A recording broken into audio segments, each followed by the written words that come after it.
እንግዲህ ዛሬ ማታ ጀምሮ የሃኑካ መብራት ይበራል። ሁላችንም የሃኑካን መብራት ማብራት አለብን። የሚበራው በየቤቱ ነው። እያንዳንዱ በየቤቱ ማብራት አለበት። ዛሬ የመጀመሪያውን አንደኛው መብራት ያበራል። ቡራኪው 3 ቡራኬ ነው። አሸርቅ ዲሻኑ በምጽዋታ ፍዝፋኑ ለሃትሊቅ ኔር ሃኑካ ከዛ በኋላ ደግሞ አላኒሲም ሶስተኛው ደግሞ ሼክ ያኑ የሚባል 3 ቡራኬ ነው ያለው። 3 ቡራኬ ዛ ይደረጋል። ነገ እና ከሳምንቱም በሙሉ የሚደረገው 2 ቡራኬ ነው። ሼክ ያኑ ዛሬ ብቻ ነው የሚባረከው። ነገ ከነገ ወዲያ አይባረክም። እንግዲህ መብራቱ እስከ 8 ቀን ድረስ ነው። ዋናው መብራቱ የሚበራበት ምክንያት እንግዲህ እንደ ከአሁን በፊትም እንደተማርነው የግሪክ መንግስት አንድ ወቅት ላይ ጠቅላላ አውሮፓን በመቆጣጠር ሩቅ ምስራቅ አገሮችን በመቆጣጠር እንደገና መካከለኛው ምስራቅን በመቆጣጠር በዛ አጋጣሚ እስራኤልንም ወረው ነበር እና እስራኤሎችን ባዩአቸው ጊዜ የኦሪት አማኞች ባር ምጽዋ የሚያደርጉ ብሪት ሚላ የሚያደርጉ ሰንበትን በስነ ስርዓት የሚጠብቁ በዓላትን የሚጠብቁ በመሆናቸው ይሄም ሁኔታ ለነሱ ስላልተመቻቸው እኛ የምንፈልገው ዓለምን በሙሉ መለወጥ አለብን፣ ዓለም በሙሉ በእኛ መንገድ መጓዝ አለበት በማለት የራሳቸውን ርዕዮተ ዓለም ለማሰራጨት ሲሉ እስራኤሎችን ኦሪት እንዳይማሩ አንዳንድ የኦሪትን ህግጋት እንዳይፈጽሙ እንደ ባር ሚጽዋ ብሪት ሚላ ሻባትን እንዳይጠብቁ አዋጅ አውጥተው ከለከሉ። የእስራኤል ህዝብን በጣም ተቸገረ። እርግጥ እነሱ እስራኤልን ለመግደል ለማጥፋት አይደለም፣ ዋናው ግን የመጡት ሃይማኖቱን ለማጥፋት ነው እንጂ እስራኤል ከኛ ጋር የምትሄዱ ከሆነ ይቅርታ በእኛ መንገድ የምትጓዙ ከሆነ እኛ ከናንተ ጋራ ተስማምተን መኖር ነው የምንፈልገው፣ ግን እኛ የምንላችሁን በእኛ መንገድ ተጓዙ ነው ያሏቸው። እስራኤል ግን በዚህን ጊዜ ህልውናውን ሃይማኖቱን እንደሚያጣ ስላወቀ እስራኤሎች በሙሉ አልተቀበሉም። እርግጥ ሁሉም ምርጫ ስለሌላቸው ሁሉም በድብቅ ማድረግ ጀመሩ። ኦሪት ትምህርት በድብቅ ሆነ፣ ብሪት ሚላ በድብቅ ሆነ፣ ሁሉ ነገር በድብቅ ሆነ። ድሮ በይፋ የነበረው አሁን በድብቅ ሆነ እና ስለዚህ በጣም የካህናት ዘሮች ሐሽሞናይም የተባሉ የካህናት ዘሮች በጣም ስለመረራቸው እነሱ በውስጡን መደራጀት ጀምረው ያው እነሱ ትንሾቹ ታላቁን የግሪክ መንግስትን በማሸነፍ ኢየሩሳሌም ድረስ ተዋግተው ኢየሩሳሌምን ይዘው ያው ቤተ መቅደሱ ሲገቡ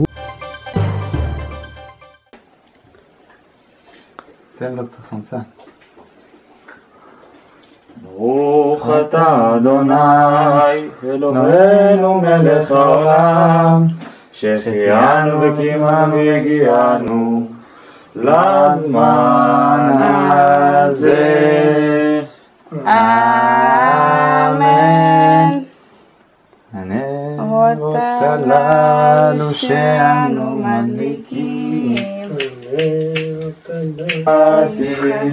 לך נאה לשבח תיקון בתפילתי לתכין מטבע מצרב נבע. תתגשם ונקטע, אבל תמשיך. ימשיך.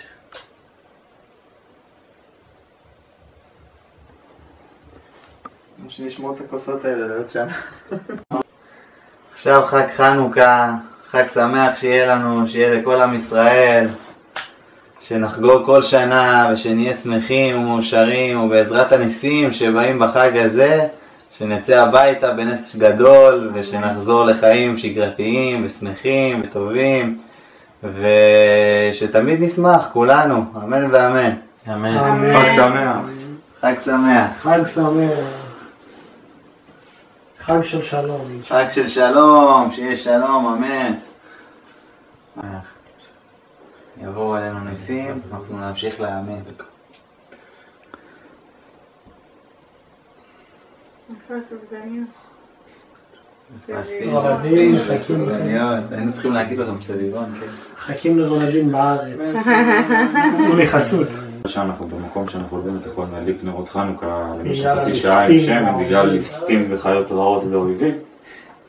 אז אנחנו נצטרך לכבוד, כן? אפשר לכבוד. פיקוח נפש. בגלל מה שאנחנו עושים כרגע זה חיבור המצווה. אנחנו מנסים להקים את המצווה בהידורה, אבל אנחנו לא יכולים. להדר את כולה. אבל אנחנו כן עושים את הניסה וזיכרון הנס וחיבור המצווה.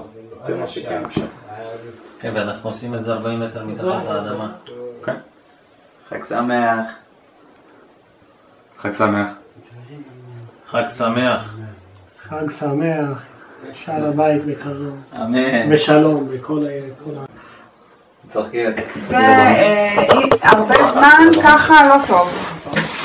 צריך טיפול. בסדר. פרופשיונל. אני לא פרופשיונל. 9, 8, 7, 6, 5, 4, 3, 2, 1, שנה טובה כולם.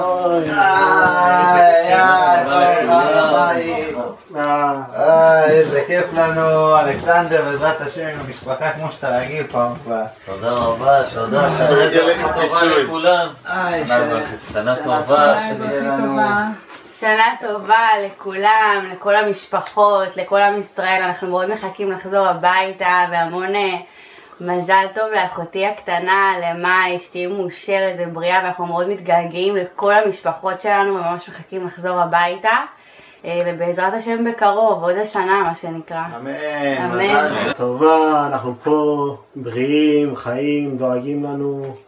אנחנו בסדר ורוצים לחזור הביתה. Happy New Year to everyone in all my family. אנחנו בבית, אנחנו נגיע אליכם בריאים ושלמים. אל תדאגו, אנחנו כאן ואנחנו כאן כדי לחזור. אז שנה טובה, וזה מה שאני מאחל לנו, שנחזור כולנו בריאים ושלמים. אמן. משפחות בריאות ושלמות. אמן. שנה טובה. שנה טובה. טובה. מי מתחיל? אלכס, אתה תודה. טוב, אז מי זורק? מה זורק? טוב. תורי? אתה זורק עכשיו? זורקתי 9. אוקיי. 9.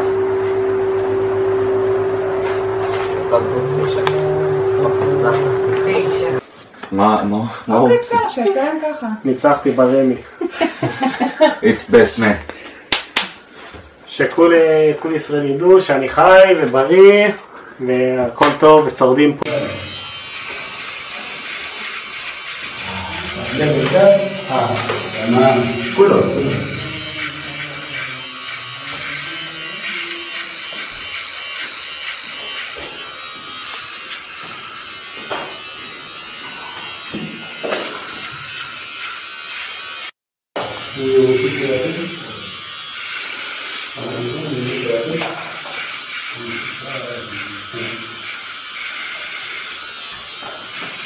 לא.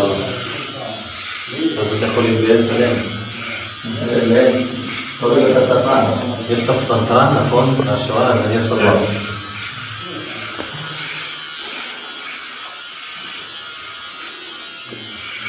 בסופו של דבר חוק מהשואה הסיטואציה הזאת, כן?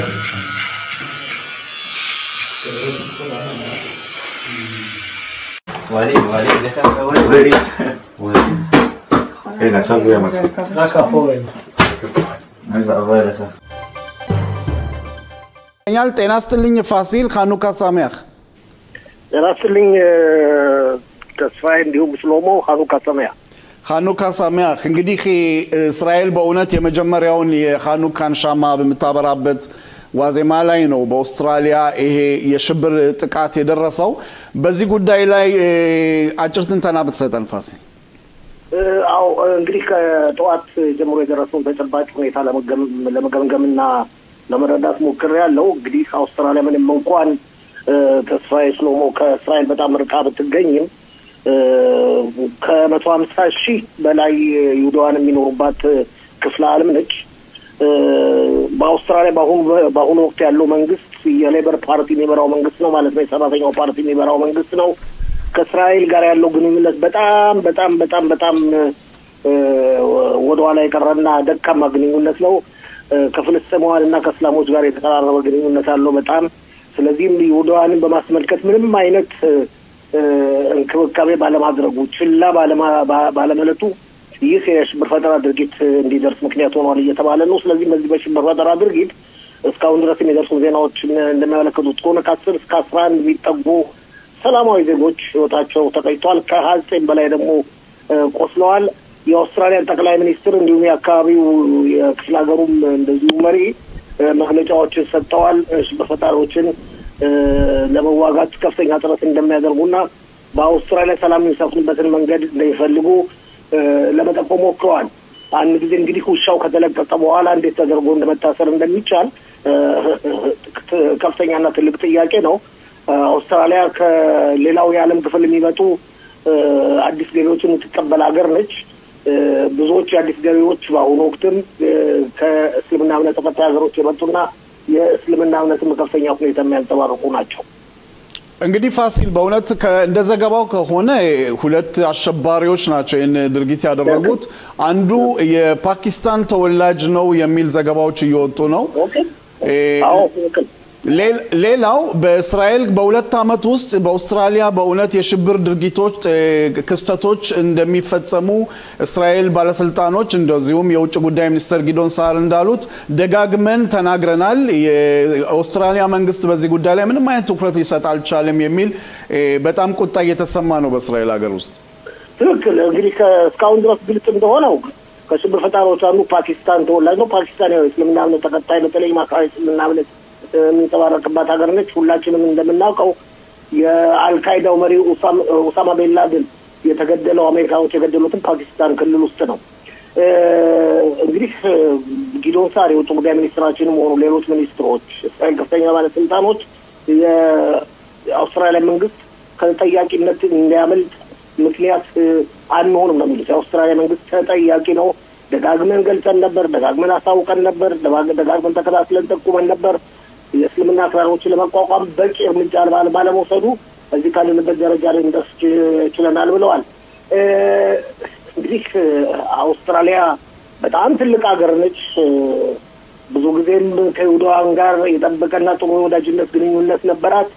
ግን በአሁኑ ወቅት ባለፉት ዓመታት በሀገሪቱ ስልጣን የያዘው የሌበር ፓርቲ መንግስት ወይም የሰራተኛው ፓርቲ መንግስት የሚከተለው መርሆ ለዚህ ስላሁኑ ላለንበት ጭፍጨፋ ድርጊት ምክንያት እንደሆነ ግልጽ ነው። ሌላው ፋሲል በዚሁ ጉዳይ ላይ ወደ ሌላ አርስ ከመግባታችን በፊት ብዙውን ጊዜ እንደሚታወቀው እስራኤል በሀገር ውስጥ ብቻ ሳይሆን በውጭ ሀገር ያሉትንም ህብረተሰቦቿን ደህንነት ለመጠበቅ ብዙ ጥረት የምታደርግበት ሁኔታዎች ይታያሉ። በዚህ ጉዳይ ላይ የእስራኤል ጠባቂዎች እንዳልነበሩ ይገለጻል። የአገሪቷ ፖሊሶች እንደውም በቁጥር አነስተኛ እንደነበሩ ነው ዘገባዎች የሚያሳዩት። እዚህ ላይ እስራኤልም ኃላፊነት መውሰድ አለባት። የእስራኤል ጠባቂዎች እንደማይኖሩ ግልጽ ነው። እስራኤል ኃላፊነቱ የአውስትራሊያ መንግስት ነው። እስራኤል እንደው በከላይ ሆና ነገሮችን መከታተልና መጠቆም ነው እንጂ ቦታው ይሁዳን በሚንቀሳቀሱበት ወቅት ስብሰባ በሚያደርጉበት ወቅት እየተከታተለች ጠባቂዎችን አትመድብም። የሃኑካ በዓል ለማክበር የተሰበሰበ ህዝብ ላይ ነው ይህን ሁሉ ድርጊት የደረሰው። 2000 ሰው የነበረበት ናሃባድ እምነት የአንድ የይሁዳን ቅርንጫፍ እምነት ተከታዮች ናቸው በዚህ ስነ ስርዓት ላይ የነበሩት። ስለዚህ እስራኤል በየሀገሩ በሚደረጉት እንቅስቃሴዎች ላይ ጠባቂዎችን አትልክም፣ ልካምም አታውቅም። ነገር ግን ከጀርባ ሆና በተለይም ሞሳድ የእስራኤል ውጭ ሀገሮች የስለላ ድርጅት እየተከታተለ ለየሀገሮቹ መንግስት ይህ ድርጊት ሊፈጸም ነው፣ ይህ ሽብር ፈጠራ ድርጊት ሊነሳ ነው የሚል መረጃዎችን ያቀብላል። ለምሳሌ አውስትራሊያ ውስጥ ከፍተኛ የሆነ የኢራን ትብብር ማለትም የኢራን የሽብር ፈጠራ ድርጊት የፈጸም ሀሳብ እንዳለ ስለተረዳ ባለፈው ጊዜ አውስትራሊያ እርምጃ እንድትወስድ ምክንያት ሆኗል። ስለዚህ የእስራኤል ማድረግ የምችለው በተቻለ መጠን መረጃዎችን በማሰባሰብ ለሀገሩ መንግስት ማሳወቅ ይቻላል። አመሰግናለሁ ፋሲል። እንግዲህ ከዚሁ የሟቾች ቤተሰቦች ነፍስ ይማር ጽናቱን ይስጠን እንላለን። እንግዲህ ወደ ሌላ አርዕስታችን ስንገባ አቶ ሽሎሞ መስመር ላይ ችግር አለ፣ እኔና አንተኔን ያለ ነው። ከሰሞኑ እንግዲህ ይሄ አመት የያዝነው አመት የክኔሴትና የመንግስት ምርጫን ባስመለከተ የተለያዩ ጥናቶች እየወጡ ነው በተለያዩ ቻናል። በዚህ ጉዳይ ላይ ሰፋ ያለ ዝርዝር ለተመልካቾቻችንም ይኖራል። በዚህ ጉዳይ ላይ ብንጀምር ፋሲል። አው ጥሩ ሀሳብ ነው። ከዛ በፊት ያው እንግዲህ መጠቆም ፈልገው የሃኑካን በዓል እናከብራለን በዛሬው ዕለት። ያው የመጀመሪያውን ሸማ በማስመልከት ያዘጋጀነው አዲስ ዘገባ ነው። ወነገራችን ላይ ቆየ ዘገባ አይደለም ተስፋዬ፣ አዲስ ዘገባ ራብ ይሁዳ ይዞልን የቀረበውን ይዘን ቀርበናል። ሁለተኛውን ክፍል ደግሞ ዘገባ በነገው ዕለት ዝግጅታችን ይዘን እንቀርባለን። እንግዲህ ሰሞኑን ሁሉ የሃኑካን በዓል እናከብራለን። መልካም የሃኑካ በዓል እንዲሆን ተመልካቾቻችን እንመኛለን። እንግዲህ ራብ ይሁዳ የሃኑካን በዓል ማንነት፣ ታሪካዊ ክስተቱን የመሳሰሉትን ሁሉ እንግዲህ በሰፊው ዘግቦልናል። በነገው ዕለት እንደዚሁ ይዘግብልናል። ወደ ምርጫው ስንሄድ እንግዲህ በእስራኤል በየ4 ዓመቱ ብሔራዊ የፓርላማ ወይም ክነሰት ምርጫ ይካሄዳል። ከ4 ዓመት ውስጥ በፊትም መንግስት የብዙሃን ድምፅ ሳይኖረው አገሪቱን መምራት ካልቻለም ከስልጣን እንዲወርድ ይገደዳል። ማለትም ፓርላማ ውስጥ በሚሰጠው ድምፅ። የአሁኑ መንግስት ግን በተቻለ መጠን 3 ዓመቱን ጨርሶ 4ኛ ዓመት ውስጥ ገብቷል። ምንም እንኳን ጦርነት በሰባቱ ማዕዘናት ቢኖሩም ጥቅምት 7 ላይ እልቂት ቢመጣብንም ይህ መንግስት ስልጣኑን ጠብቆ እየገፋ ነው። እንደ ደንቡ በህጉ መሰረት የፊታችን ህዳር 2026 ዓ.ም ተስፋዬ ምርጫ ይካሄዳል 2026 ዓ.ም። ነገር ግን ከዛ በፊትም እንደዚሁ ማለትም ፍላጎት ካለና አማራጭ ከሌለ ከዛ በፊት ደግሞ እንደዚሁ ቅድመታ ማለትም ደግሞ አለው እንዲደረግ ማለትም ምርጫ እንዲደረግ ምክንያት ከተገኘ ምርጫ ይካሄዳል። ስለዚህም እንግዲህ እንደሚባለው ከሆነ ግን ብዙሃኑ የሚፈልጉት የፓርላማው አባላት 120 ፓርላማ አባላት አሉ። ብዙሃኑ የሚፈልጉት ምርጫው በኖቬምበር እንዲካሄድ ነው የሚል አመለካከት አለ። ምናልባት በሰኔ ይካሄዳል የሚል ግምት አለ። ስለዚህም 3 ዓመት ሙሉ ግምታዊ ጥናቶች ይካሄዳሉ በተለያዩ መንገዶች። ነገር ግን በተለይ በመጨረሻው ዓመት ላይ የሚደረጉት ግምታዊ ጥናቶች ወሳኞች ናቸው። ተስፋዬ እንግዲህ እንደ ድሮ አይደለም። አሁን ወደ 1 2 3 ወደ 5 የቴሌቪዥን ጣቢያዎች ዜናን የሚያስተላልፉ ቴሌቪዥን ጣቢያዎች አሉ። 5ቱም ግምታዊ ጥናቶች ያካሂዳሉ። እንደምንመለከተውና እንደምንገመግመው ከሆነ ከ5ቱ 3ቱ የግራ ክንፍ እምነት አንጸባራቂዎች ናቸው። 2ቱ ደግሞ የቀኝ ክንፍ እምነት የሚያንጸባርቁ ናቸው። በፊት እንደምናውቀው የዛሬ 5 ዓመት 6 ዓመት 7 ዓመት 8 ዓመት ግራና ቀኙ ለይተን ማየት አንችልም ነበር። ምክንያቱም የዜና ማሰራጫዎች ቁጥር በጣም አነስተኛ ነበር። ብዙ ዓመታትም ያህል የዜና ማሰራጫው አንድ ብቻ ነው የነበረበት ጊዜ ነበር። አሁን ግን 5 አሉ። ስለዚህም 5ቱ ያላቸውን አመለካከት ያንጸባርቃሉ እና በአሁኑ ወቅት እንደምንመለከተው ከሆነ በተለይ በግራ ክንፎች በኩል ምንም እንኳን የሊኩድ ፓርቲ ብዛት ባለው ድምጽ ሊመራ በተለያየ ሁኔታ 26 27 መቀመጫዎች ያገኛል ተብሎ ቢገመትም በ11 ቁጥርም በ12 ቁጥርም በ13 ቁጥርም ቢገመትም ከዛ በላይ አይደለም መንግስት ማቋቋም አይችልም። በአንጻሩ ግን የተቀናቃኝ ፓርቲዎች የአረቦችን ፓርቲዎች ተገና አድርገው መንግስት ሊያቋቁሙ ይችላሉ የሚል ግምት አለ። 14 እና 15 የቴሌቪዥን ጣቢያዎች እንመለከት ደግሞ ተስፋዬ ግልጽ በሆነ ሁኔታ የሊኩድ ፓርቲ 35 34 33 መቀመጫዎች ማግኘት ያሸንፋል።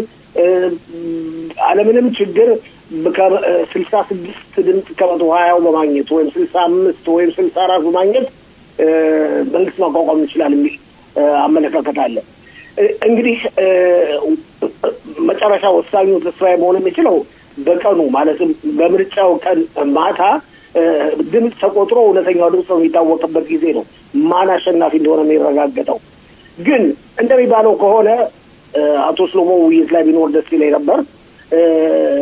እንደሚባለው ከሆነ የእስራኤል ህዝብ ከጥቅምት 7 2023 ዓ.ም በኋላ አመለካከቱ ወደ ቀኝ ክንፍ አዞሯል ከፍልስጤማውያን ጋር በሰላም እንደማይኖር ተገንዝቧል ፍልስጤማውያን በፊት የተዘረጋላቸው የሰላም እጅ በሚገባ ተቀብለው አልጨበጡም ስለዚህ ወደ ቀኝ ክንፍ ያደላ በመሄዱ አሁንም ዓለምን ችግር በሊኩድ ፓርቲ የሚመራ መንግስት ይቋቋማል ከእንግዲህ ወዲያ ፍልስጤም ሀገር ይመሰረታል ሰላም ከፍልስጤማውያን ጋር ይመሰረታል ብሎ የሚያስብ ካለ እንግዲህ ህልም ሆኖ ይቀርበት የሚል ማመለካከት አለ ተስፋዬ እንግዲህ ፋሲል በእውነት እስካሁን ድረስ በጣም ትልልቅ ፓርቲዎች አሉ ከተባሉት ውስጥ ጸንቶ የቆየው በረጅም ጊዜ የሊኩድ ፓርቲ ነው በግራ ክንፍ እንደምናየው ከሆነ ለረጅም አመት ጊዜ አሉ የሚባሉ በጣም እስካሁን ድረስ የሊኩድ ፓርቲን እንደውም አልፎ ይዳል የሚባል እስካሁን ምንም የሚታይ ነገር የለም እንደውም ከጥናቱ እንደሚያሳየው ከሆነ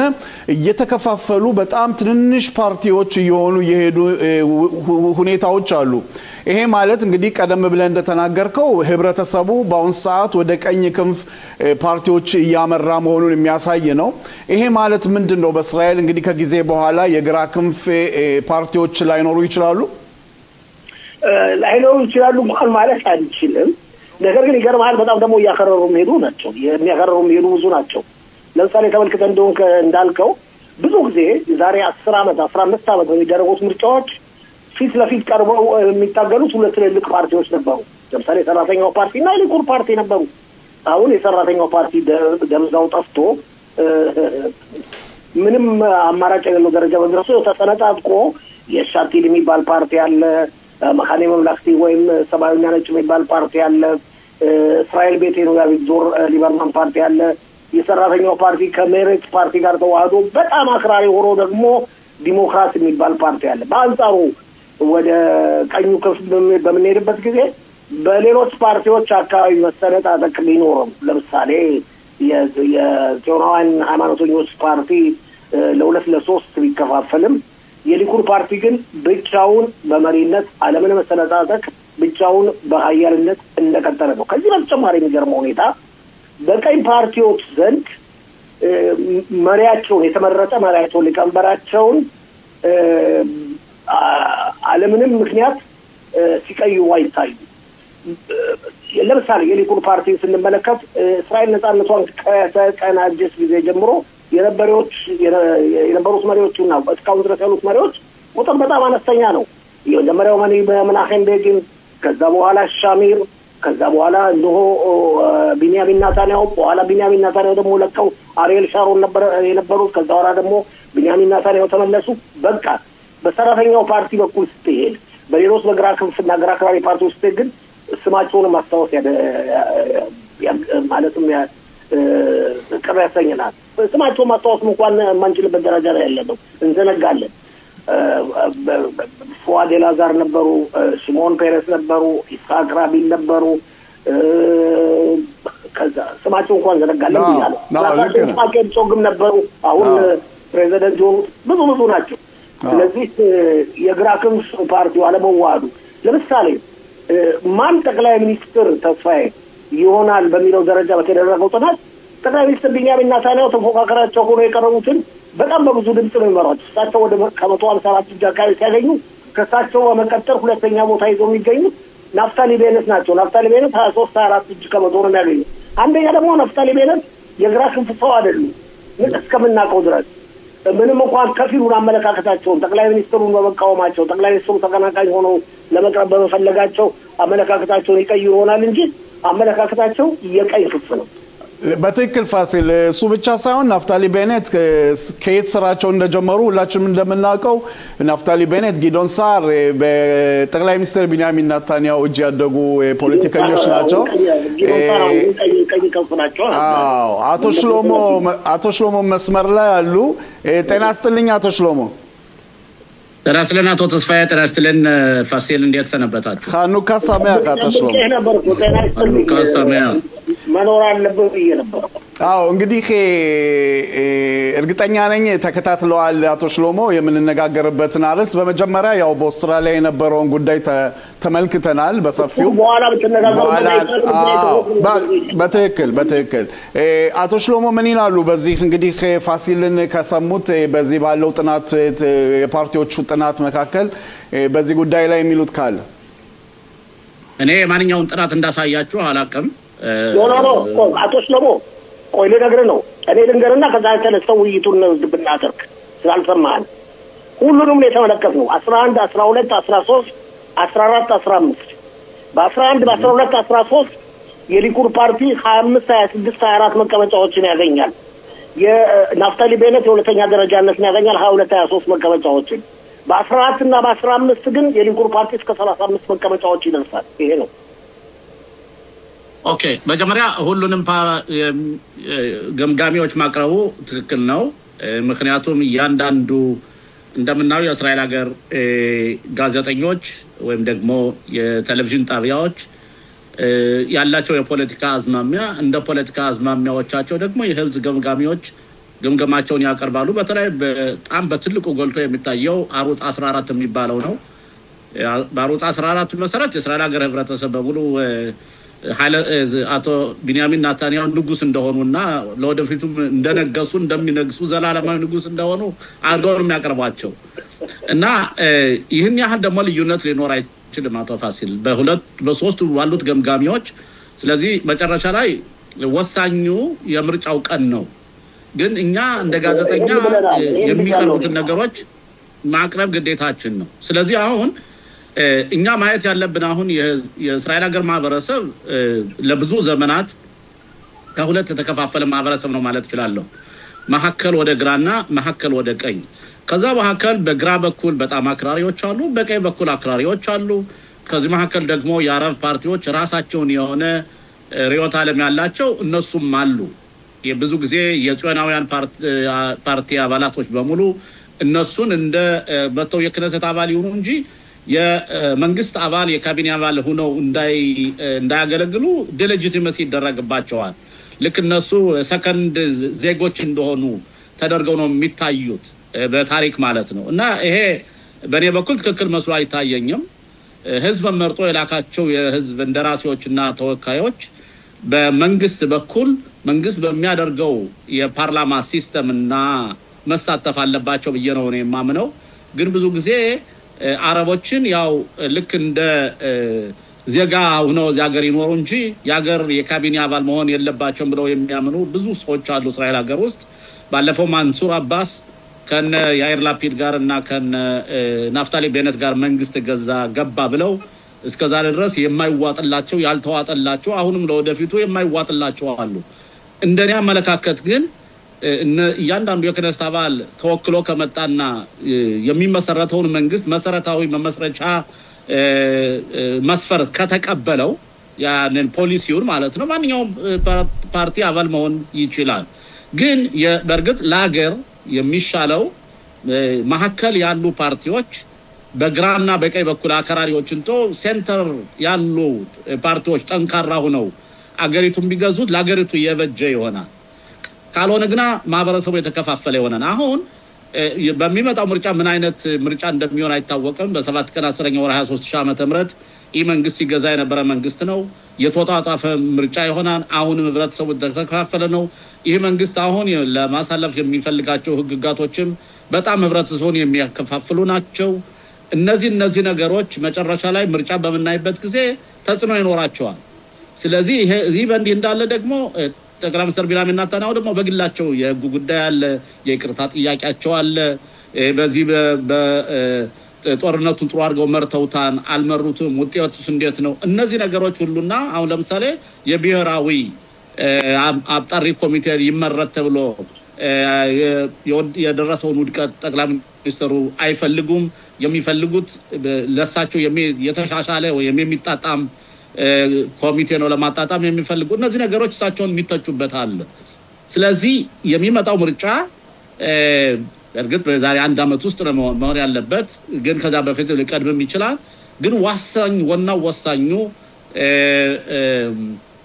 የህዝቡ የምርጫው ቀን ነው በርግጥ አንድ ክፋቶ ፋሲል ከተናገረው የመስማማው ነገር አለኝ የቀይ ክንፎች ራሳቸውን ልክ እንደ ኳስ ጨዋታ ሲጫወቱ ለምሳሌ አንድ የክርካስ ተጫዋች ጎል ኪፐታቸውን ለመጠበቅ ጠበብ አድርገው በደንብ አድርገው ይታገላሉ ያለተም ጠቅላይ ሚኒስትር ናታንያሁን ወደፊት አድርገው የኻሪዲ የሃይማኖት አክራሪዎች እነ ቤንግቪር እነ ስሞትሪች የሊኩድ አባላት ከጀርባው ሆኖ ከጠቅላይ ሚኒስትሩ እሳቸው እንዲገዛ ይፈልጋሉ ማሐከል ወደ ግራ ያሉት ግን የተበታተነው ማለት ይቻላል ሊበርማን አለ እኔ ነኝ መሪ መሆን ይላል ያይር ጎላን እኔ ነኝ መሪ ለላን ያይር ላፒድ ይላል ቤኒ ጋንት እያለ እንዲያውም ሊጠፋ ቀርቧን እንደዚሁ ናፍታሊ ቤነት ደግሞ አሁን አካኪ ዘራፍን ያለው ጠቅላይ ሚኒስትር ነኝ ብሎ ተነስቷን ማንኛው የኦፖዚሽን ሊደር ሆኖ እንደሚቀርብ አናውቅም ምናልባት ወደ ምርጫ በሚወሰንበት ጊዜ ቢያንስ 2 ወይም 3 ፓርቲዎች ካንድ ላይ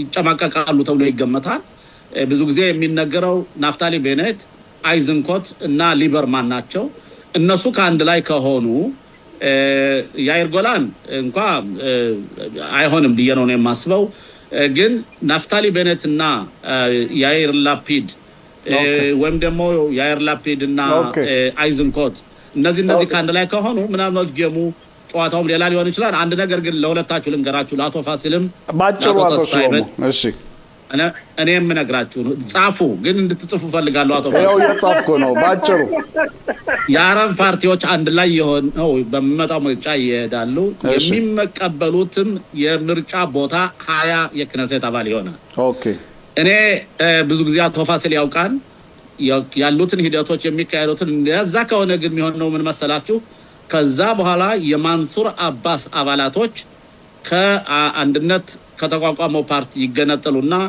ምናልባት የግራ ክንፍና ሴንተሩ መንግስት ማቋቋሙ ከሆነ ማንሱር አባስ አብረው ከውጭ ነው መንግስቱን ይመራሉ ያ ማለት ነቢያን ግብርና እና ጠቅላይ ሚኒስትር ቢንያሚን ኔታንያሁ ቤታቸውን ይሄዳሉ ማለት ነው አቶ ሽሎሞ ጋዜጠኛ ፋሲል ለገሰ በእውነት ሰፊ ዘለጻ ነው እንደውም ከሰዓቱ ትንሽ አልፈናል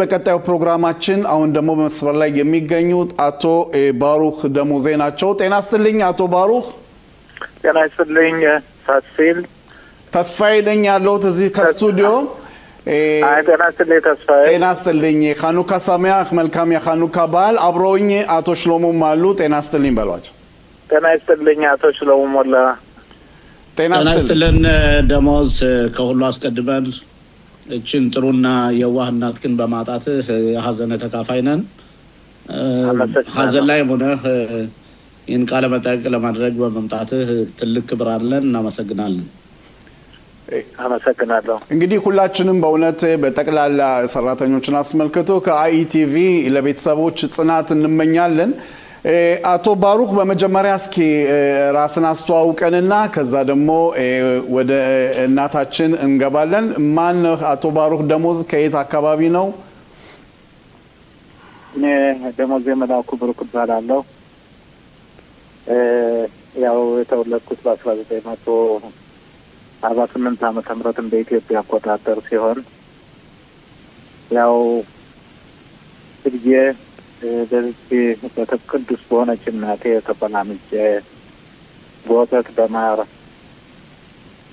ያደግኩ በጎንደር አውራጃ በጎንደር ክፍለ ሀገር ማክሰኝት አካባቢ 5 ኪሎ ሜትር ራቅ ብላ ከምትገኝ ባውላ ከምትባል ቦታ ነው ያደግኩት እንደ ማንኛውም የኢትዮጵያ ህፃን ያው በመሰረቱ ከብት ጠብቄ ጥጃ ጠብቄ አርሼ አፍሼ ማደግ ነበረብኝ ግን እናቴ ለኔ መጨረሻ ልጅ እና ልዩ ልጇ በመሆኔ እነዚህን ተግባራት እንዳልተገብር በእኔ ላይ ጫና የሚፈጥሩ መሆኑን ስላወቀች ያው ብዙም በግብርናው ስራ አልተሰማራሁም ነበር ያው ወደ ትምህርት ቤት እንደሄድ ተወሰነ ከዚያም ማክሰኝት ትምህርት ቤት ከማክሰኝት ከተማ ማለትም ከአለሁበት ቦታ 5 ኪሎ ሜትር ራቅ ብላ ከምትገኝ የመንግስት ትምህርት ቤት ማክሰኝት ገባሁ አንደኛ ደረጃ ትምህርት ቤትን ከዚያ አጠቃለል ሁለተኛ ደረጃ ትምህርት ደግሞ አዘዞ እና ጎንደር በማለት ከዚያም በኦርት ስራ ተመድቤ ማለትም አስተማሪ ሆኜ ደረሰ በመምህርነትና በመምህርነት ለተወሰኑ ዓመታት አገልግያለሁ። ከዚያም ደግሞ ኦርት በተዘጋበት ጊዜ የጭልጋ አውራጃ አስተዳደር አገልግሎት የትምህርት ቤቶች አስተዳደር አገልግሎት ኃላፊ በመሆን በዚያም ደግሞ ሰርቻለሁ። ከዚህ ውጭ በህብረተሰባዊ ስራዎች ያው በመሰረተ ትምህርቱም በቀበሌ አስተባባሪነት በቀበሌ መምህርነት ለብዙ ዓመታት አገልግያለሁ። ከዚያም በ1976 ዓመተ ምህረት የኢትዮጵያ ይሁዶች ወደ ሱዳን በተጓዙበት ጊዜ ከዚያ ጠፍቼ ወደ ሱዳን በመጓዝ ብዙ ዘመዶቻችን ከዚያ ሱዳን ውስጥ አማኩራ የሚባል ቦታ በማገዝ በእንግሊዝኛ በመተርጎም ቀይ መስቀል ጋር ግንኙነት በማድረግ ለህብረተሰቡ ብዙ አስተዋጽኦ አድርጌያለሁ። እኔም ደግሞ በዚያ በአንጻሩ ደግሞ ብዙ ችግር አሳልፌያለሁ። ቤተሰቦቼ ታመው በጣም በችግር ነው የደረስኩት እና በ1984 ዓመተ ምህረት እንደ አውሮፓን አቆጣጠር እዚህ ሀገር ገባሁ። ከዚህም ከገባሁ ይቀጥሉ። ከዚህም ከገባሁ በኋላ ያው በመርካዝ ክሊታ እንደማንኛውም ወላዳሽ እንትን አልኩኝ። ከዚያም ኦልፓን ተማሪ ሁኜ ያው በጥሩ ሁኔታ ትምህርት ውጤት ጥሩ ስለነበረ ወደ የኛን ህብረተሰብ እንድረዳ በዲጋት ናሽን ሆልዲንግ ሶሻል ሚሂኑኺን የሚባል አንድ ኮርስ ተከፍቶ ነበር። ከዚያ የኮርሱ ተሳታፊ ሆንኩኝ። ከዚያ በመጨረሻ ላይም በጥሩ ውጤት ስላልኩኝ ዩኒቨርሲቲ እንደገባ አምባታ ተደረገልኝና ድጋፍ ተደረገልኝና ባሪናን ዩኒቨርሲቲ ከዚያ ገባሁ። የአንደኛ ዲግሪን ከዚያ ተቀበልኩ ማለት ነው። በዚህ አጋጣሚ አቶ ሽሎሞ ሞላና አቶ ዳዊት ሞላ ላደረጉልኝ ትብብር ሳላመሰግን አላልፍም። በወቅቱ የአራት ልጆችና ባለትዳር ሁኜ ነው ሁሉ ሳካሄድ የነበረ እና ከዚያ ደግሞ ያው በዳቲያም ከተማ ኦቤድ ሶሲያል ይሁን መስፈራ የወዳ ሶሲያሊት ደሞዝ ትንሽ በመሆኑ በባንክ ምዝራች ተፈሆት ያው ምክራዝ ወጣ ማለት ማስታወቂያ ወጥቶ ከበዚያ ማስታወቂያ በማማረት የኢትዮጵያ ይሁዳውያን ለማሽካንታ ክፍል ኃላፊ የተመደቡ በዚህም ህብረተሰቡን በከፍተኛ ደረጃ ለደከመኝ ሳልን በብዙ ረድቻለሁ። ምናልባት ጊዜ አይኖርም እንጂ ከዚህ ውስጥ ገብቶ ለማለት እንግዲህ ለማስተካከል ያህል ያው መምህር ባርሁ ደሞዜ ለማለት ገደዳለሁ። ምክንያቱም ይገባውታል። እስኪ ደግሞ ወደ እናታችን የህይወት ታሪክ እንግባና ስለ እናቶ ትንሽ ለተመልካቾቻችን። እናቴ በጣም የዋህ ሰው በልቶ ጠገበ የማይመስላት በዚች ባውላ በምትባል ሀገር በምትኖርበት ጊዜ እንግዳ ተቀባይ፣ ሰውን አክባሪ፣ መካሪ፣ ዘካሪ እንደገናም ደግሞ ባለጸጋ፣ ቀላጅ ሁልጊዜ ከፊቷ ደስታ የሚታይባት በጣም ውብና ድንቅዬ እናት ነበረች። ከዚያ በተረፈ ደግሞ ያው የአባታችን በጆሮንድ መላኩ ብሩክ የገበሬ ባለጸጋ ስለነበረ ያው እሷ የቤት ምናምን የምትሰራው የቤት ማብሰል ምናምን ማንኛውም በቤት የሚደረገውን ስራ ከመስራቷን በላይ ደግሞ ከዚያም የማዋለድ እንትን አላት ማለት ልምድ ስላላት የተፈጥሮ የማዋለድ ልምድ ስላላት በአካባቢው የሚኖሩት ሰዎች እንደዚህ ችግር በሚቸገሩበት ጊዜ በደራሽ በጣም እውቅና ያላት እያንዳንዱ እርጉዝ የሆነ እሷን ታዋልደው የሚፈልግ ውብ እናት፣ ራዳት፣ ታታሪ እናት ነበረች። ምን ይደረግ እንግዲህ ኖሮ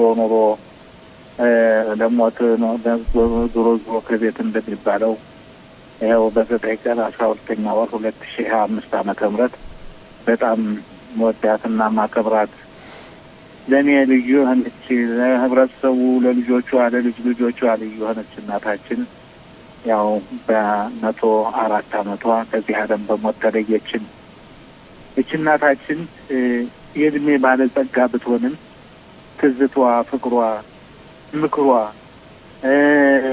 ጠቅላላ የሁላችንም መሰብሰቢያ የሁላችንም መኩሪያ የሁላችንም እድሜ ለማኝ ነበረች። ጋሩም ይሆናል እንግዲህ ሞተች። ምንም ያው በነገው ዕለት 7 ቀኗ ይካሄዳል በቅርያት በላይ እንግዲህ ዘመድ አዝማዱ መጥቶ የሚያውቀንን ቤተሰቡን መጥቶ የሀዘናችን ተካፋይ እንዲሆን በዚህ አጋጣሚ ጥሪዬን አቀርባለሁ። አቶ ሽሎሞ ባሩክ በእውነት ሰፋ ባለ ሁኔታ ስለ እናትህ ተናግረሃን። እናትህ ባለ እድሜ ጸጋ ናቸው። እሳቸውን በእውነት ነፍሳቸውን ይማር። የአባትህ ቤተሰቦች ደግሞ በጣም የታወቁ እነ ብርሃን ብሩክ፣ እነ ደሴ ብሩክ፣ እነ አሸነፈ ብሩክ፣ እነ ገበየ ብሩክ መሰለ ደግሞ ያንተ አባት መላኩ ብሩክ፣ እነ መላኩ ብሩክ በኢትዮጵያ ታሪክ ውስጥ ብዙ አሻራ ያላቸው ለቤተ እስራኤል እንዲሁም እናት ደግሞ የእናትህ እናት የናለቃ ያዕቆብ መሐሪ የብዙ ዘርፍ ያላችሁ ትልቅ ቤተሰብ ነውና በአጠቃላይ አሁን የኛ ትውልድ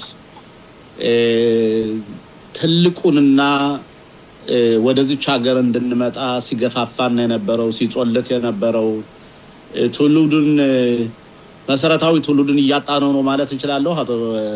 አቶ ደሞዝ በዚህ አጋጣሚ ትክክል። አሁን እንዳልከው እነዚህ ትላልቅ አዛውንት አባቶቻችን እንደሚታወቀው ሁሉ ነው በሁለቱም ጎኔ አንተ ገልጸዋል። ማክሰኝት ጨራ አካባቢ የአባቴም ወገን የእናቴም ወገን የሚኖሩበት አካባቢ ነው። የአባቴ ወገን ድንገት ክቡር አለቃ ያዕቆብ መሐሪ ያው የሚካኤል ወንድም ነው። እሱ ብዙ ለሁሉም ለህብረተሰቡ ግጠኛ ነኝ መንገሩ ያው ለቀባሪው አረጋግጡትም ባይሆን እንጂ የትምህርት ምንነት የሃይማኖት ምንነት የገባው በጣም የይሁዳን ልጆች እንዲማሩ የቤተ እስራኤል ልጆች እንዲማሩ የቀሳውስቶች ደግሞ ሃይማኖት እንዳይጠፋ እንዲያስተምሩ ያደረገ ትልቅ አባታችን ነበር። ስለሱ ታሪክ ብዙ የሚተረክለት ነው። እንደገና ወይዘሮ አያነሽ መሐሪ ትልቅ እህቱ ማለት ነው። ብዙዎች ናቸው እንግዲህ እያንዳንዳቸውን መግለጽ አያስፈልግም። እና ሚካኤል በጣም ይሁን ነቄታ ብዩ ሁሉ ያውቃል። ይህንን እንኳን ከከተማ ውላ ወይም ደግሞ የሆነ ከሌሎች ሃይማኖቶች ጋር ግንኙነት ከኖራት ታስታጣውና ትገባ ሁልጊዜ ስለ ኢየሩሳሌም የምታስብ በመጨረሻ ደረጃም ደግሞ በጣም ከንትኗ ከፍላጎቷ እንትናቸው አንጻር ወደ ሱዳን ተጉዘው በሱዳን ከ3 ቀን ጉዞ በኋላ አባቴ ሌሎችም ወንድሞቼ ከእህቶቼ ከአጎቶቼ ጋር ተይዘው ታስረው ጭልጋ ታሰሩ። ወደ ከቆላ ድባ ወደ ጨዋሂት ወደ ጠዳ በመምጣት ታስረው ለብዙ ሳምንት ከቆዩ በኋላ ሀብት ንብረታቸውን ተቀምጠው ወደዚያ ወደ መኖሪያ ቦታቸው ያለምንም ገንዘብ የተመለሱ በዚች ሀገር በእስራኤል ላይ ከፍተኛ ፍቅር ከፍተኛ ጉጉት ያላት ምን እንኳን ወፍ በሚመጣበት ጊዜ ቢጠይቁበት ጊዜ ነበረ እና እግዚአብሔር በእርግጥ ብዙዎቻቸውን ሚታያም ዘግታ እዚህ ሀገር ነው የሞተች። ብዙዎቹ ከዚህ ሀገር ገብተው ሞተዋል።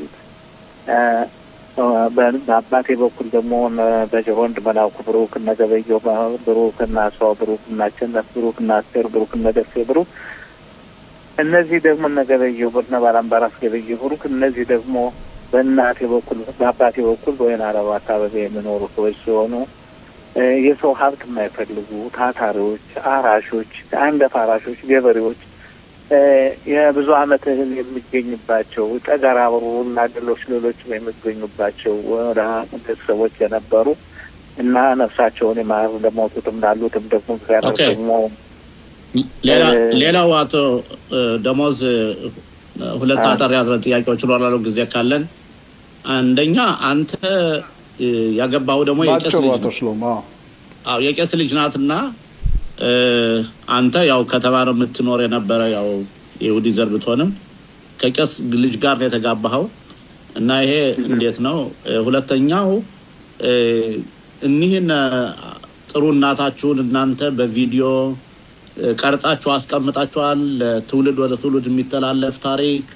ምክንያቱም አንዱ መሰረታዊ የኛ ቤተ እስራኤል ችግራችን መጽሐፍና የተጻፈ ነገር ስለሌለን ታሪካችን አሁን ነው እየተጻፈ ያለ ማለት ይችላልውና ጽሁፍ ጽፋችኋል መጽሐፍ ጽፋችኋል ወይ ስለ እናታችሁ ታሪክ በቪዲዮ ቀርጻችኋቸዋል እንዴት ነው?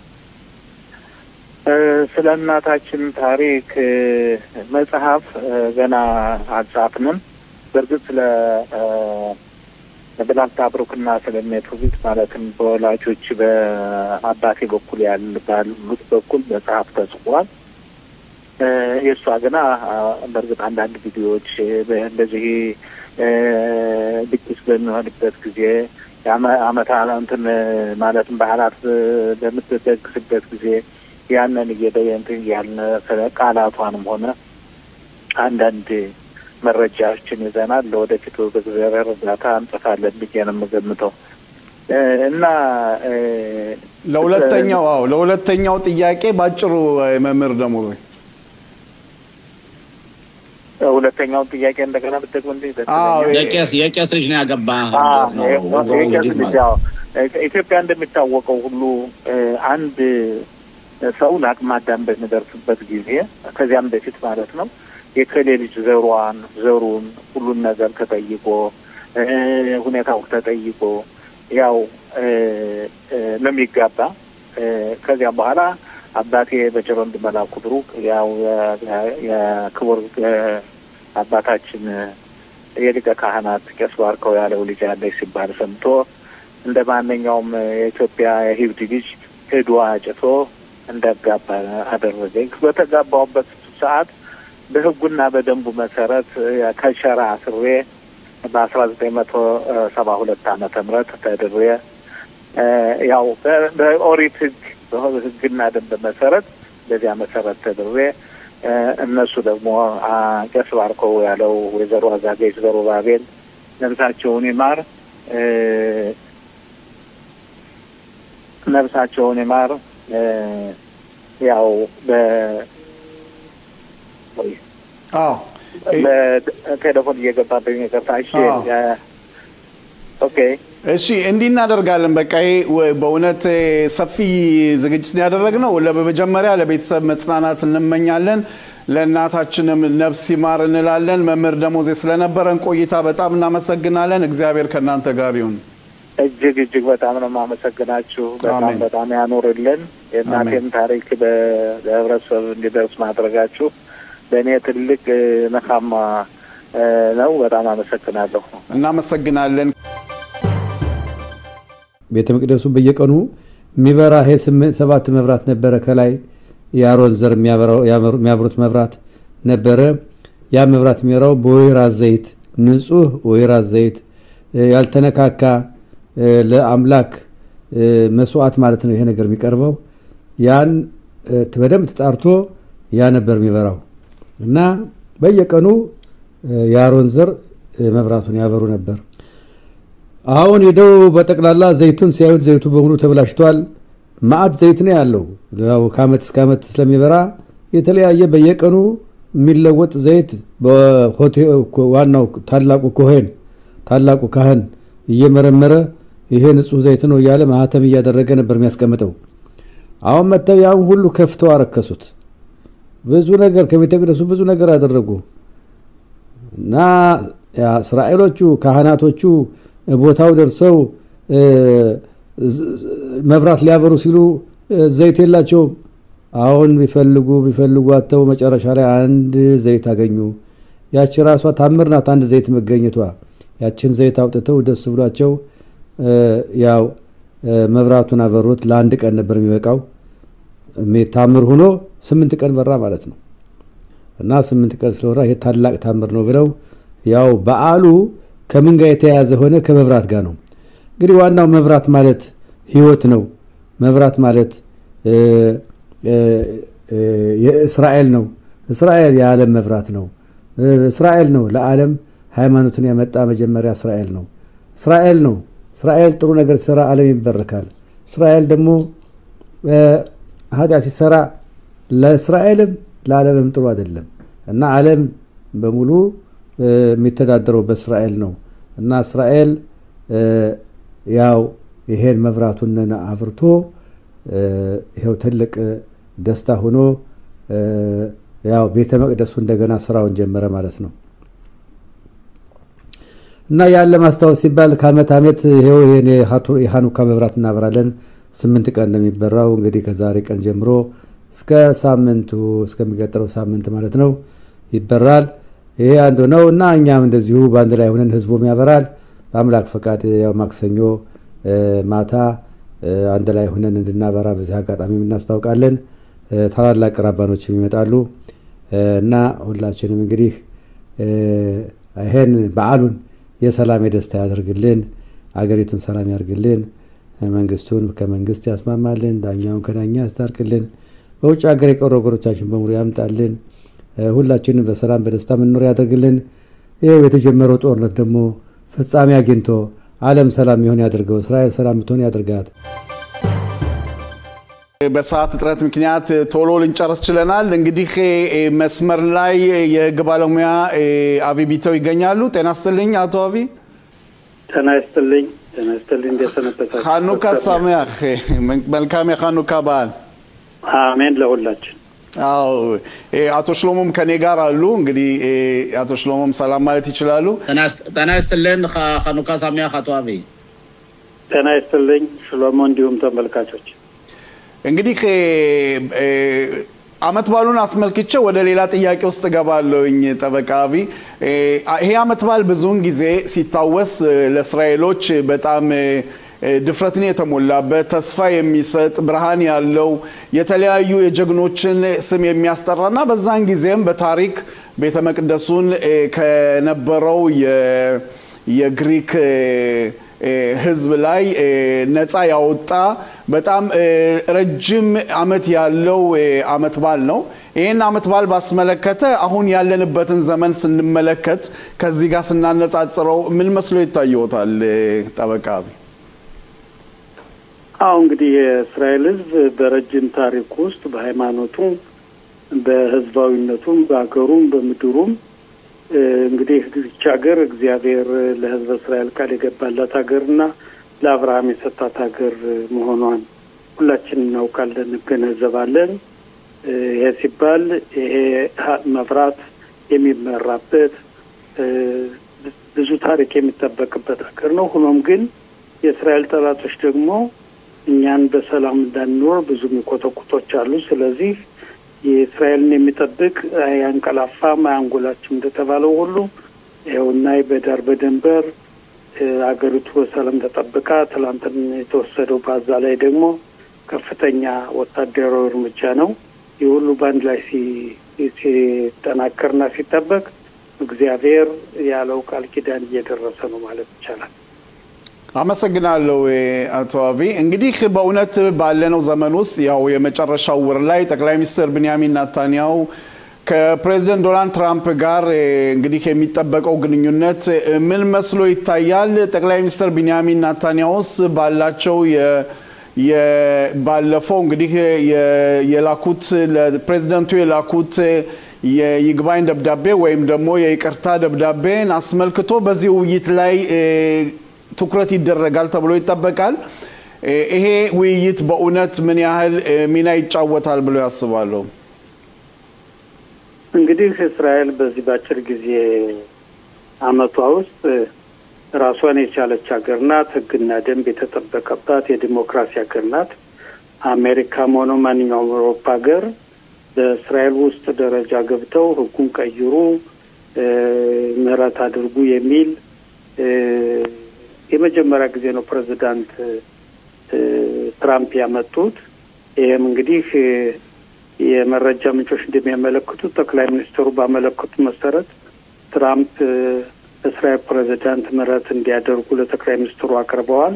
ሆኖም ግን ምህረት ማለት ወይም ክስን መሰረዝ የሚደረገው አንድ በወንጀል የተጠረጠረ ግለሰብ ሆነ ጠቅላይ ሚኒስትር ማንኛውም ፕሬዝዳንት ከዚህ በፊት ጠቅላይ ሚኒስትር የነበሩት ፕሬዝዳንት የነበሩት የገንዘብ ሚኒስቴር የነበሩት እንደዚህ በወንጀል ተጠርጥረው ፍርድ ቤት ገብተው ፍርድ ቤቱ ወስኖባቸው በእስር ቤት የቆዩበት ሁኔታ አለ። አሁን ደግሞ ጠቅላይ ሚኒስትሩ ይህን ሁሉ 8 አመት 10 አመት ሊሆን ነው ውርደትና ሂደት ላለመጨረስ ሲባል ማድረግ የነበረባቸው ነገሮች ማድረግ ነበረባቸው። አሁንም ምህረት ስጡ ሲሉ አዎ በዚህ ነጥብ ተሳስቻለሁ፣ ይሄንም የእስራኤልን ህዝብና የእስራኤል መንግስት ይቅርታ አደርጋለሁ፣ ስለዚህ ፕሬዝዳንቱ ይቅርታ ያድርግልኝ ቢሉ አቃቤ ህግ የጠቅላይ ሚኒስትር የመንግስት አማካሪ ሁሉም መርምረው ለፕሬዝዳንቱ ይሰጡ ነበር፣ ፕሬዝዳንቱ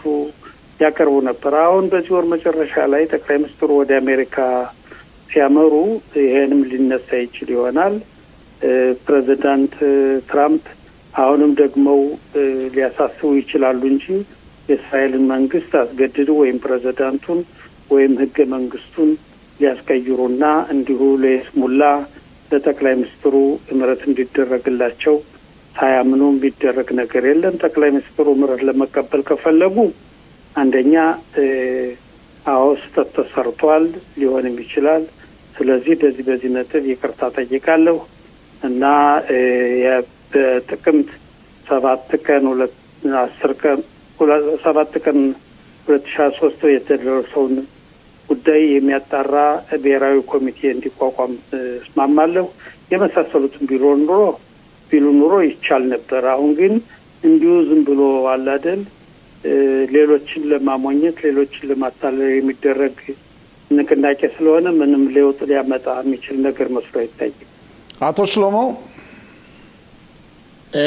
ጠበቃ ቢቢቶ አንተ እንዳልከው ጠቅላይ ሚኒስትሩ ቤንያሚን ኔታንያሁ ምህረት በሚጠይቁበት ጊዜ የምህረት መስፈርቶች የተቀመጡ ናቸው። በሶስት ሂደቶች ነው የሚካሄዱት። አንደኛ የፍትህ መስሪያ ቤት እዛ ያሉት ሐሳባቸውን ማቅረብ አለባቸው። ያው መጀመሪያ ምህረት ጠያቂው ያቀርባል። ከዚያ በኋላ የፍትህ ቢሮ ኃላፊዎች ሙያ በተመረኮዘበት ሐሳባቸውን ይሰጣሉ። ከዛ በኋላ የፕሬዝዳንቱ የህግ ባለሙያዎች ጉዳዩን ያዩታል። ከዛ በኋላ ነው ወደ እሳቸው የሚቀርበው እና ጠቅላይ ሚኒስትር ቤንያሚን ኔታንያሁ እነዚህን ሂደቶች ያውቃሉ እና ምናልባት እሳቸው አሁን ዶናልድ ትራምፕም እሳቸውም የጻፉት ደብዳቤ ፖለቲካዊ ጫና ለመፍጠር እንጂ እውነት የምህረቱ ውሳኔ እንደማይወሰን ያውቁታል እና ግን እሳቸው የፖለቲካ ቤኔፊት ወይም ትርፍ ለማግኘት ነው ወይ ይሄን ያደረጉት ነው ጥያቄው። አሁን እዚህ እኮ በፍትህ ሚኒስቴርም የሚያደርገው ሌሎች ክነሴት አባላትም የሚያደርጉት ጉዳይ እኮ በጠቅላይ ሚኒስትሩ ላይ የፖለቲካ ተጽዕኖ ለመፍጠር ነው እንጂ በእውነት በፍትህ ሚኒስቴር ወይም በህጉ ደረጃ ጠቅላይ ሚኒስትሩ ምህረት ይሰጣቸዋል ብሎ ማንም የሚያምን የለም። ፕሬዝዳንቱ ቢሆን ይሄን የማድረግ መብት የላቸውም እንዲሁ ዝም ብሎ ምህረት የመስጠት። ስለዚህ የፖለቲካ ተጽዕኖ ለማድረግና ምናልባት የምርጫው ሂደት እየቀረበ ስለሆነ በምርጫው ጠቅላይ ሚኒስትሩ ይሄን የሰሩ በጸጥታው በምኑ ብዙ ነገር ያበረከቱት ይኸውና ባልሆነ ጉዳይ ተጠርጥረው የግራ ክንፉ ሊጥላቸው ብሎ የሚያስብ ሁኔታና የፖለቲካ ድጋፍ ለማግኘት የሚደረግ ጥረት ነው። ሌላው ጥያቄ አቶ አቢ እዚህ ላይ እንደምናውቀው አሁን በተለይ ባሩጽ 12 በቻናል 12 የወጣ መረጃ አለና ቡጂ ሄርጾግ ፕሬዝዳንት ከመሆናቸው በፊት ከተመረጡት ናታንያውን ይቅርታ አደርግለታለሁ ብለው ዲል አድርገዋልና በዛ ምክንያት ነው ጠቅላይ ሚኒስትር ቢንያሚን ናታንያው ምርጫ እሳቸው እጩ ሆነው በሚመጡበት ለፕሬዝዳንትነት የደገፋቸው እና ይሄ ዲል ካለ አሁን እሳቸው ቃል ያገቡትን ለመተግበር ጥረት ያደርጋሉ ወይስ ይሄ ከሆነስ ፕሬዝዳንቱ በፖሊስ መመርመር አለባቸው ወይ ማለትም ስልጣናቸውን በትክክለኛ ባልሆነ በጉቦ ቃል ጉቦ በማድረግ ነው የተሾሙና ኤስ ብለው ደግሞ አንዳንድ የህዝባዊ ጋዝ እንትኖች አሙታዎች ያቀረቡት ክስ አለና ይሄንስ እንዴት ታየዋለህ? እንግዲህ ፕሬዝዳንት ሆነው ከመሾማቸው በፊት አሁን ነበረ ተፈጽሟል ያኔ ቃል የገቡትን አሁን በተግባር የሚያሳየት ነው ለጠቅላይ ሚኒስትሩ ተቀብለው ይሄንን አቤት ያመለከቱን ባለው እንግዲህ በማለት ደረጃ ነው እንጂ በእውነት እሳቸው ብለው ወይም ደግሞ አሁን ካሁኑ ጋር አያይዘው ከዚህ ጋር ይመጣል ተብሎ የታሰበ ነገር አይመስልም። ችግሩ ከዚህ ሀገር አንድ ነገር በሚሆንበት ጊዜ ተርስራው የግራም ይሁን የቀኝም ይሁን ሁሉን ነገር በግምት እዚህ ደረጃ የማስቀመጥ ሁኔታ አለ።